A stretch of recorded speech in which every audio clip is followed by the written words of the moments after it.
We divide 259 by 5 in a long division method. 5 times 5 is 25. On subtracting, we get 0.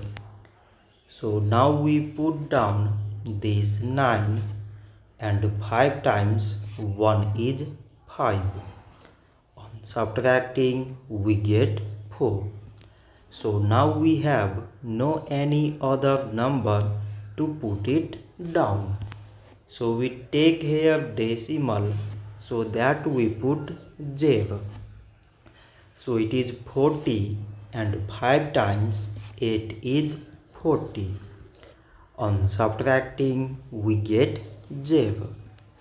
So 259 divided by 5 is 51.8. So this much for today, and thanks for watching.